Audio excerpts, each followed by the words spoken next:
So I'm just gonna ask you a few questions, and it's supposed to be more like a conversation format. Okay.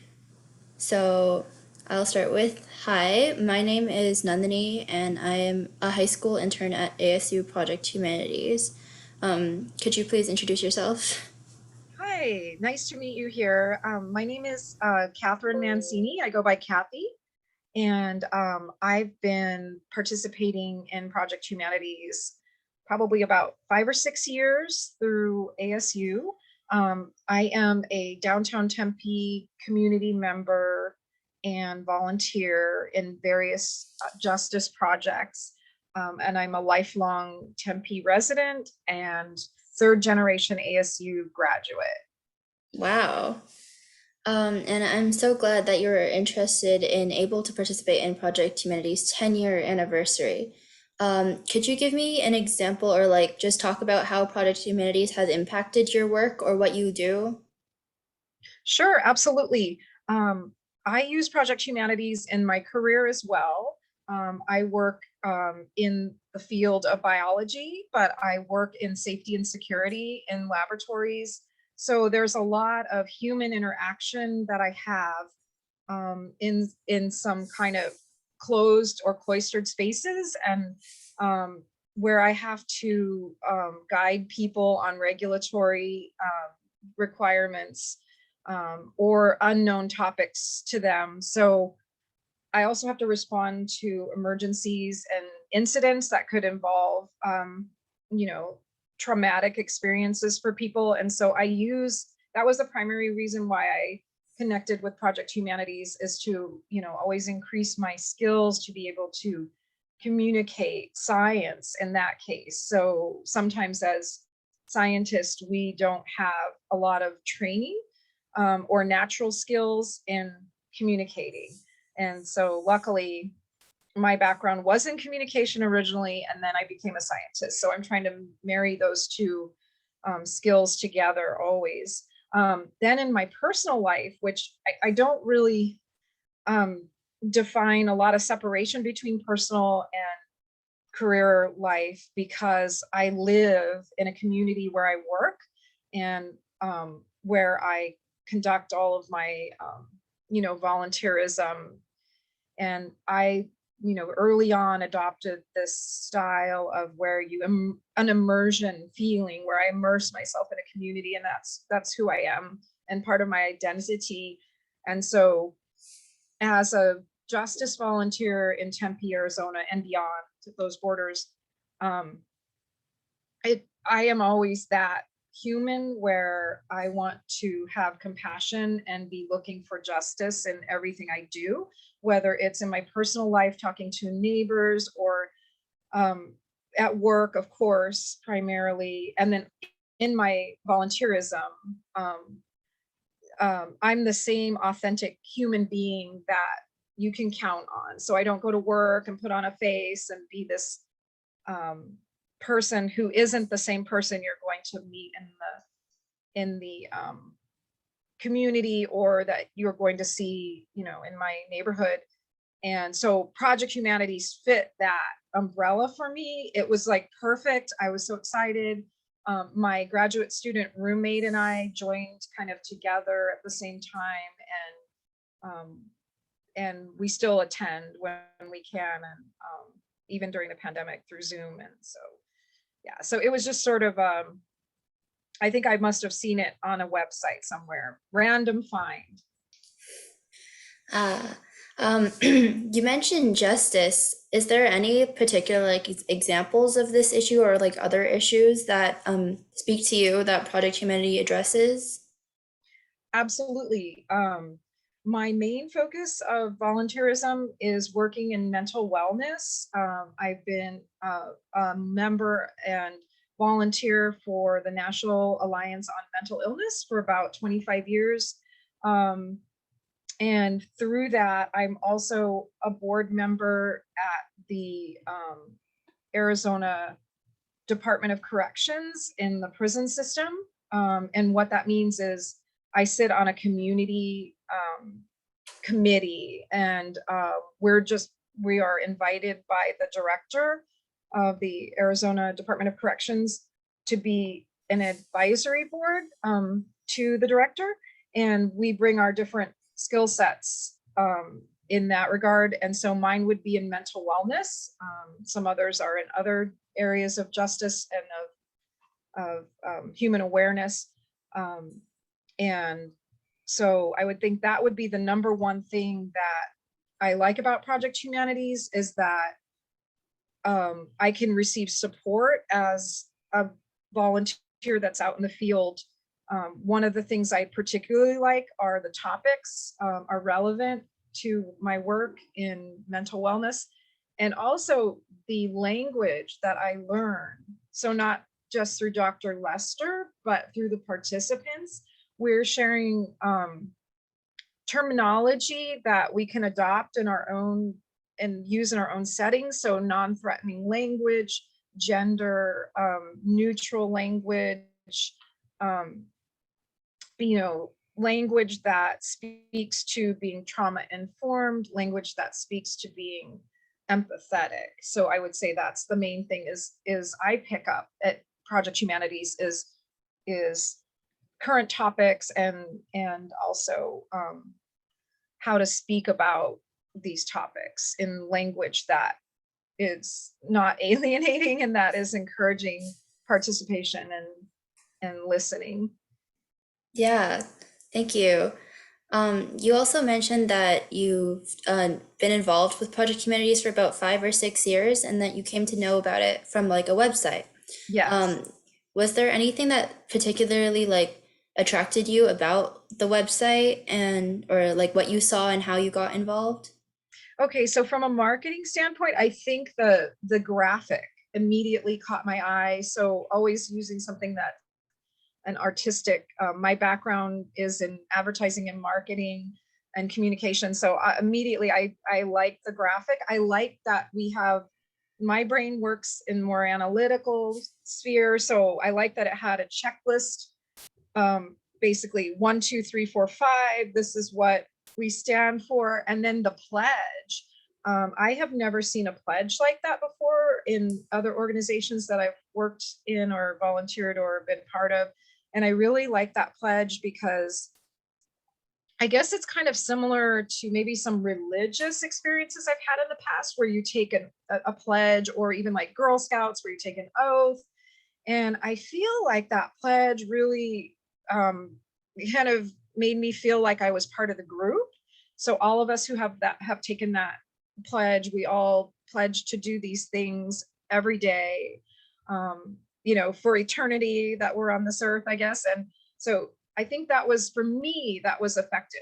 Oftentimes, as a woman who works in a male dominated field, and as a woman who identifies, as queer and has, minority roots that aren't apparent in my white appearance and that sort of thing, I often feel kind of left out of a lot of circles, and I have to make my own circle a lot of times, which I do. But I love that I feel like I belong. And thank you for that. Also, have you seen Project Humanities change over the 5 or 6 years you have been involved? So definitely growth. Some of the first events I went to were smaller, which I really like when they're intimate because you can share more. Of course, the pandemic is unprecedented, so going to Zoom, but Zoom has helped me a lot to be able to attend more events, because then I can just turn them on in my living room. I can watch with my roommate and that sort of thing. And then we can have our own discussions during the events as well. We're not interrupting people. So I like that we still have Zoom. It would be great to do maybe some in-person exercises, but that's how I've seen it change. I also know that Project Humanities is doing like a homeless outreach on the weekends, and I can't participate as much in that, but I follow it on Facebook. And I like that they've actually taken to the streets, so to speak. I know that they're having some challenges after this weekend, and I've been following that as well. So I think more of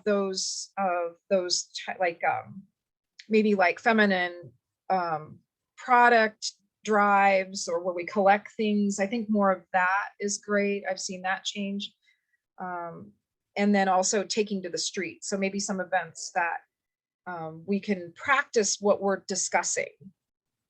Yeah, like you mentioned, we just got back into the homeless outreach. We do like Friday sorting and Saturdays distribution. So Yeah, we're slowly trying to get back into more in-person stuff. But right now, actually, we do have a hackathon on October 9th, 8th, 9th, and 10th, I hmm, believe. So yeah, great. that's like one of the events where you talked about like participating in challenges and stuff like that. And so yeah. And Awesome. And I think I saw that a couple years ago, and I didn't participate, but I have seen the hackathon. hmm, nice. And why and how have might the work of Project Humanities continue to speak to what's happening in our communities, both like locally and globally? Yes, so everything's connected, and I think we're learning that as the pandemic marches on. Um, Me driving to California could have an effect on a family that flies back to Asia, for example. And so, I think that understanding interconnectedness is very important. That we are not the only culture on the planet here in the United States, and that that we're very privileged to have a lot of technology available to us to move through the pandemic in a quicker manner. But I really think that we need to, everything we do, we need to return to that connectedness. And in our community, it's so important to do the little local stuff. Like, I'll help a neighbor with something, but I need to also remember that, how do we get that ripple effect out there to the greater community? And it's not all about doing the physical things, like, okay, I'm gonna help you get a meal here because you're unsheltered today, or whatever.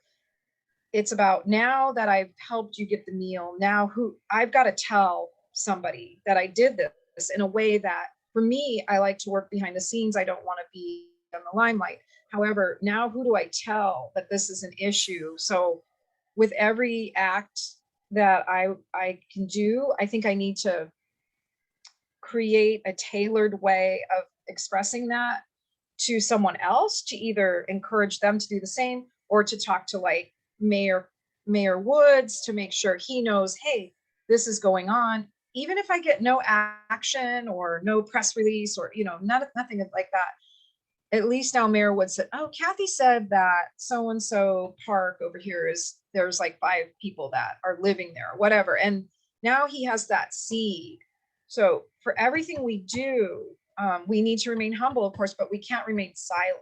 So that's the key: is how do we train each other and train, through this exercise, how do we not remain silent, but speaking in a way that is heard by Republicans, by Democrats, by everyone across the board. We need to communicate as humans, not as, politicians or bureaucrats or CEOs, or, we need to figure out those pathways. And I think this organization does a really good job of inspiring me to do that. And then we can also do that together.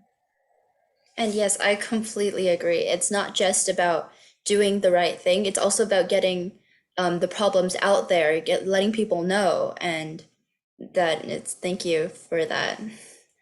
Um, and last question, do you have any examples of a specific event or like Project Humanities work that you particularly liked? So the most eye-opening thing for me was going to an event. I don't remember when, a few years ago, when we spoke about menstruation. And so topics like that are often taboo, that you don't just bring up at a dinner conversation out of the blue. Well, I might, and but I feel like I am confident to speak in those ways, to bring up controversial, taboo subjects. And I challenge myself every day to learn how to speak on those.